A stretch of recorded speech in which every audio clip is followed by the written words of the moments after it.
Ciao a tutti e benvenuti in questo nuovo video. Oggi parliamo di velature, cosa sono e vedrete come si possono fare. Questa è solo la prima parte, domenica prossima uscirà la seconda. Se non siete ancora iscritti iscrivetevi e commentate sotto il video.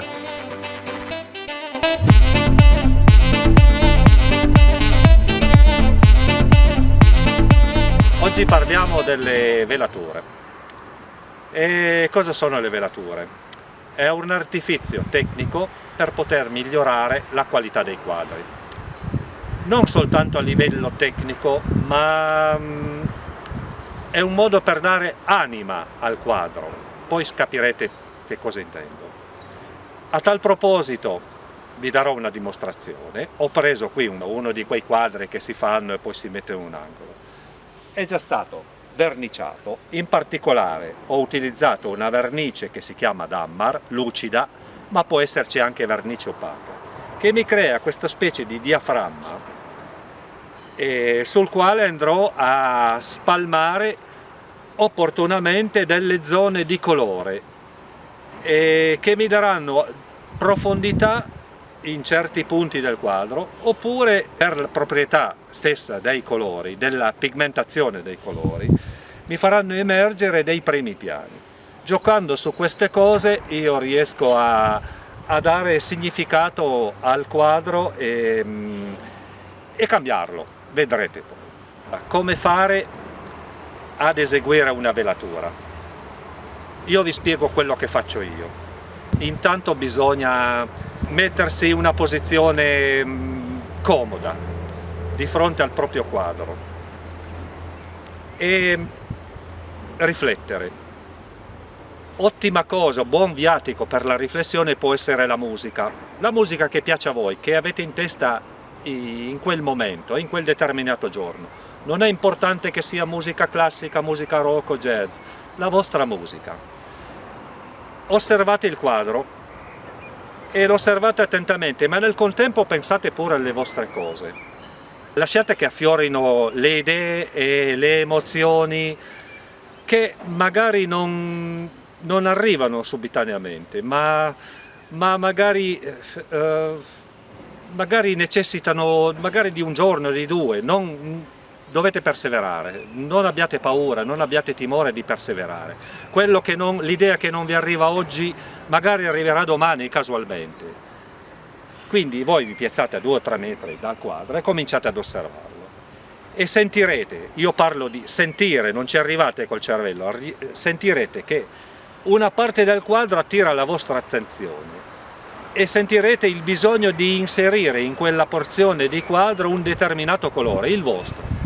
Io in questo quadro ho individuato questa porzione di cielo che a me interessa e a me dà una sensazione di mancanza di lacca geranio e quindi inizierò di qui. Attenzione, perché poi tutto ciò tutti i colori e le velature che effettuerete dopo dovranno rapportarsi a questa prima stesura. C'è una considerazione da fare sui colori. Alcuni colori hanno proprietà allontananti, altri avvicinanti, ma in ogni caso dovete sentirle, dovete imparare a sentire ciò che vi dice non la mente, ma il vostro sesto senso, la sensazione, chiamatela come volete voi. Prima ho detto che il quadro era già stato precedentemente verniciato.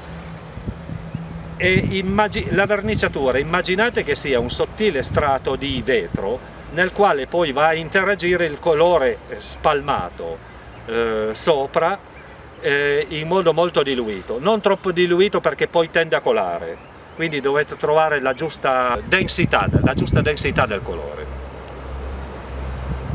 Munitevi allora di un vetro ed è una superficie bianca, che può essere un pezzo di plastica oppure un foglio bianco.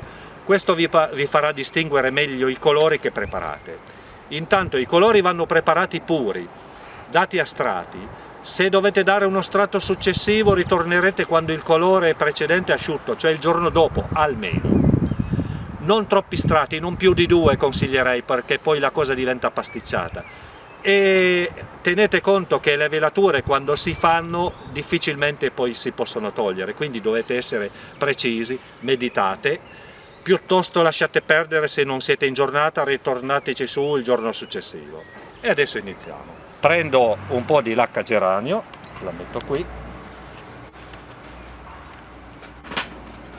un po' di acqua ragia,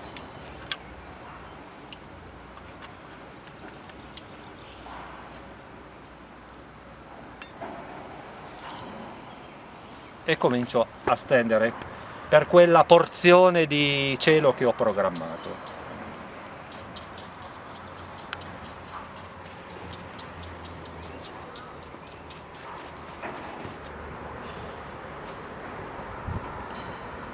Se magari andate in una porzione di quadro che al momento non volete coprire, quando il colore è ancora umido, umettando un pochettino con un po' di acqua ragia si può togliere. Come vedete, questa parte non mi interessava, si può togliere.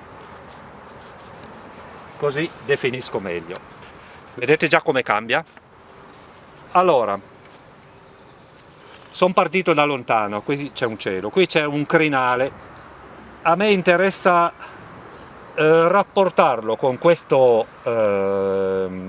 rosso, e l'ho già programmato precedentemente, e metterò un azzurro manganese.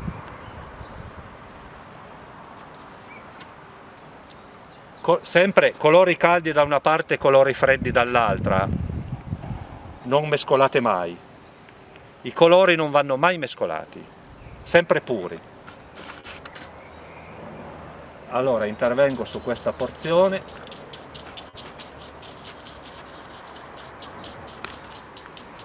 adesso vengo avanti sulla casa, che in realtà era un mulino. Qui c'è un paesaggio molto banale, credo che fosse un mulino, e poi c'è un ponte e un rigagnolo con dei massi e delle piante appena accennate.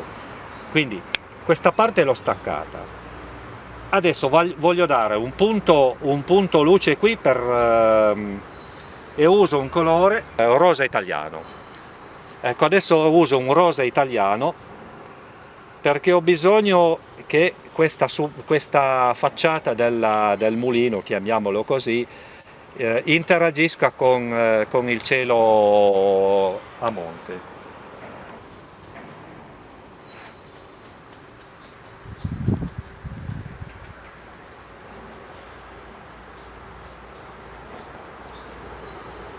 Adesso ho bisogno di approfondire questa parte qua del sottotetto, perché non è abbastanza arioso, quindi uso un blu di cobalto.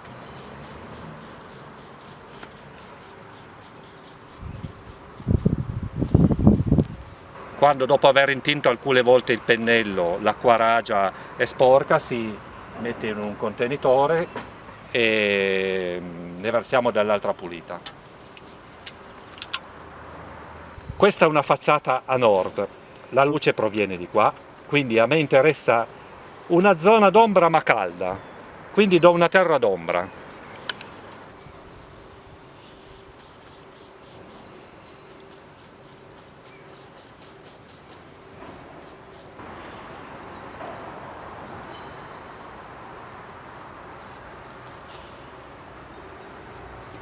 Ecco qui rispetto a quello che dicevo prima, questa finestra non è abbastanza profonda, cioè non c'è abbastanza buio, quindi ho bisogno di un colore che mi dia profondità, cioè che mi dia quella sensazione di aria che entra nella costruzione, e userò un viola.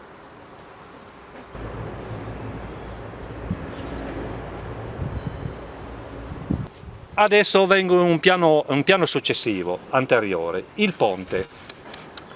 Dunque, qui il ponte mi dà un problema, c'è lui come struttura, ma c'è anche nel contempo l'aria che passa sotto. Io devo dare questa sensazione di aria che passa sotto, e agisco in questo settore. Darò un verde vescica.